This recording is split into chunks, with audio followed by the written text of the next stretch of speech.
SG, bagaimana nih kelanjutan kasus Formula E ini? Kan sudah banyak yang diperiksa tuh. Tapi kok sekarang mulai adem ayem nih? Kenapa gubernur belum diperiksa nih? Bagaimana komentarnya? Baik, terima kasih. Assalamualaikum warahmatullahi wabarakatuh. Jadi begini tentang dugaan korupsi Formula E gitu ya. Itu sampai saat ini masih berjalan loh di KPK. Ya, belum ada pemberhentian kasus ini ya di KPK blok. Ini masih berjalan. Terakhir KPK itu memanggil sekretaris ya Kementerian Pemuda dan Olahraga. Ya, siapa Broto siapa itu ya. Nah, itu artinya masih terus didalami, masih terus lanjuti proses penyelidikan untuk mencari barang bukti. Nah, memang KPK sudah memanggil beberapa pihak ya, termasuk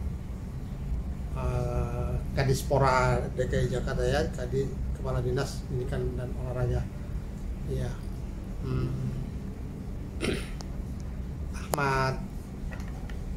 Ahmad siapa namanya?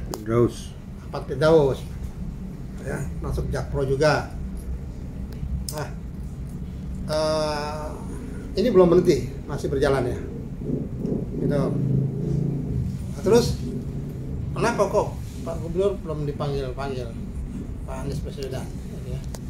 Nah, ini memang untuk hal ini kalau menurut pendapat saya memang seharusnya Gubernur Anies itu juga dipanggil oleh KPK untuk dimintai keterangan dan klarifikasi.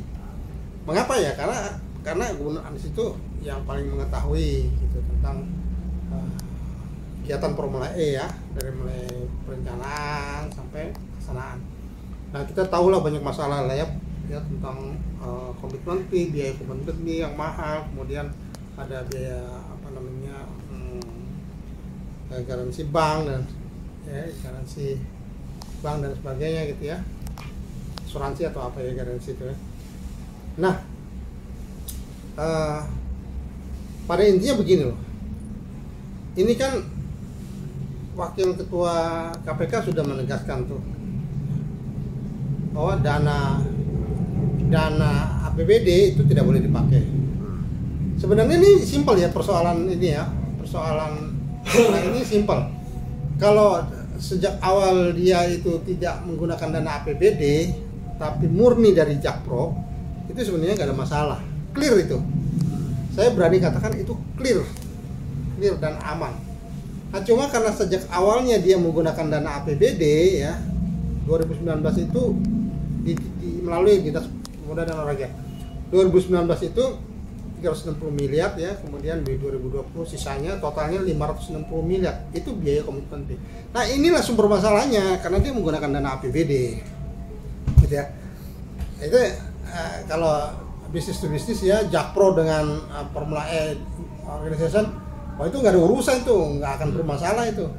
Tapi karena ini menggunakan dana APBD, dan disitulah masalahnya. Gitu. Apalagi penyelenggaranya kan melewati batas waktu masa tugas Gubernur Anies ya, sampai 2024. Kenapa masalah ada dana APBD tadi? Nah, itu KPK kan sudah menjelaskan tuh bahwa menurut informasi dari Kementerian Dalam Negeri bahwa dana APBD tidak boleh dipakai untuk kegiatan bisnis ya. Nah, itu persoalannya sebenarnya. Gitu loh. Jadi kalau seandainya pakai dana APBD, ya itu harus ada laporan pertanggungjawabannya, harus dibuktikan ini bagaimana digunakan untuk apa, bagaimana prosesnya itu. Nah, itu sebenarnya fatalnya di situ gitu loh. Nah, sekarang bagaimana melihat kerugian negaranya dan sebagainya? Jadi ini sih sebenarnya kalau mau lihat dari kerugian negara ya, sebenarnya itu kan bisa dilihat sejak awal ya. Pada awalnya kan itu sudah dibayarkan tahun 2019-2020, totalnya itu hampir 900 miliar. Nah, itu termasuk biaya bank guarantee ya. Kalau untuk komitmen fee-nya tetap 560 miliar ya. Nah, itu sudah dibayarkan dari tahun 2019-2020. Nah, kemudian itu dana mengendap di Formula E ya hampir 2 tahun ya, karena baru terlaksanakan di tahun 2022 ya. Nah itu dana itu mengendap di sana aja itu sudah kerugian gitu. Berapa ya hitungan bunga bank itu kalau dana sebesar itu ya kan? Atau kalau digunakan untuk investasi ya, digunakan di permainan saham itu sudah bisa kembali modal kali ya. Itu sebenarnya kerugian gitu, dari situ aja udah kerugian gitu ya.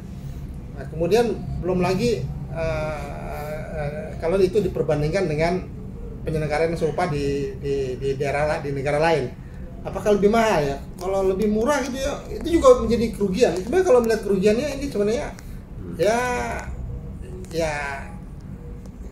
jelas ya gitu ya. Ya perbandingkan aja dengan negara lain yang melakukan kegiatan serupa, kemudian bunga bank itu kalau dihitung di sana itu mengendap berapa itu dihitungkan. Terus garansi bank yang sudah dikembalikan 400 miliar itu sebenarnya kalau dihitung garansi bank berapa itu ya kan? Tapi kalau itu dia pakai duit Jakpro ya yang pokoknya 500 miliar. Itu sebenarnya bisa dianggap kerugian gitu. Sekarang bagaimana kaitan dengan Anies? Ya, Anies harus dipanggil. Karena ini sepertinya untuk menghilangkan kesan diskriminasi. Masa ketua DPRD dipanggil, kemudian Anies nggak dipanggil? Padahal ketua DPRD itu hanya menjalankan fungsi dewan untuk mengesahkan anggaran. Usulan anggaran itu dari Gubernur DKI Jakarta melalui Dinas Olahraga. Totalnya 2019-2018 di anggarannya 2019. Totalnya 2019. Ini masa yang mengusulkan tidak dipanggil gitu. Apalagi Gubernur Anies juga pernah mengeluarkan surat ya pada Dinas Olahraga Kadispora untuk membayar komitmen fee ya. Kemudian juga ada surat kuasa untuk pinjam duit ke Bank DKI 180 miliar untuk membayar nalangi dulu itu. Nah, surat itu juga terbit tanggal 21 Agustus 2019. Kemudian ke Bank DKI cair tanggal 22-nya gitu. Itu begitu ya informasi yang kita tahu ya. Itu nggak boleh juga, itu melanggar juga itu. Melanggar apa? Karena belum ada payung hukum. Payung hukumnya itu berupa Pergub perubahan ya, Perda perubahan itu baru sah 24 September 2019. Jadi saat proses pinjam dan pencairan dari Bank DKI itu tidak ada, itu kan sebenarnya perbuatan melawan hukum ya. Ya banyak lagi lah. Nah, sejogjanya dipanggil segera karena masa tugasnya Gubernur Anies itu tinggal 2,5 bulan lagi ya. Lalu bagaimana kalau nggak dipanggil nih Gubernur Anies ini? Ya ganjil aja, aneh aja gitu loh. Masa yang lain dipanggil, Gubernur Anies enggak, padahal yang paling mengetahui gitu. Terus apakah mungkin nanti Gubernur Anies akan dipanggil setelah selesai jabatannya? Ya mungkin saja gitu loh. Hanya kan kalau dipanggil setelah selesai jabatannya, sepertinya ya bagaimana ya? Sepertinya kurang lengkap lah ya, kurang pas lah ya gitu. Karena pada saat menjabat itu yang penting gitu loh. Kenapa Anda mengusulkan, gimana ya? Kenapa ini melewati masa tugas? Kenapa menggunakan dana APBD? Itu pada saat dia menjabat itu lebih tepat kalau itu ditanyakan langsung. Ya kalau sudah menjabat juga nggak apa-apa. Atau mungkin barangkali ya, kemungkinan KPK ini mencari timing yang tepat, waktu yang tepat gitu ya. Karena boleh jadi ini kan nama Gubernur Anies ini sedang diusung untuk atau diharapkan menjadi calon presiden.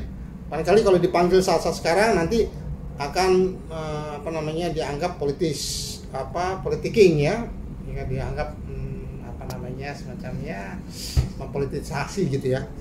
Barangkali KPK pertimbangkan ya setelah Anies berhenti kali mungkin tidak terlalu terkesan politisasi gitu ya.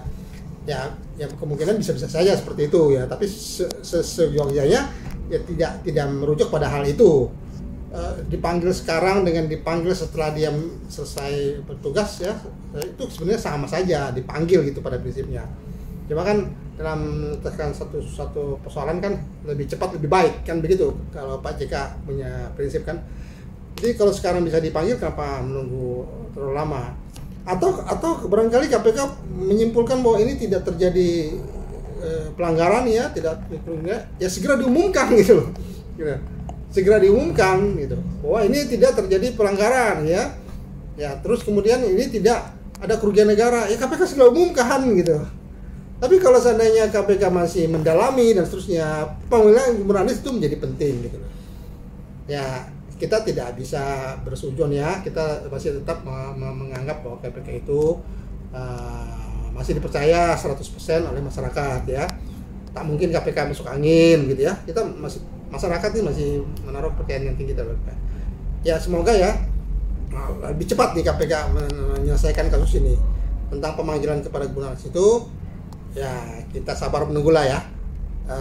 Saat sekarang masih menjabat, lebih baik setelah menjabat pun sama saja ya, tak mengurangi bobot pemanggilan itu. Tapi pada prinsipnya masyarakat menginginkan bahwa kasus ini bisa ditindaklanjuti sesegera mungkin, agar apa? Agar tidak menyandra ya persoalan-persoalan lainnya gitu loh. Karena kan Formula E ini juga masih direncanakan berlangsung atau terselenggara di tahun 2023 dan tahun 2024. Nah, kalau ini tergantung terus, ini akan mempengaruhi kelancaran perencanaan kegiatan Formula E di tahun 2023 dan tahun 2024. Barangkali demikian tentang persoalan Formula E. Terima kasih. Wabillahi taufiq wal hidayah. Assalamualaikum warahmatullahi wabarakatuh.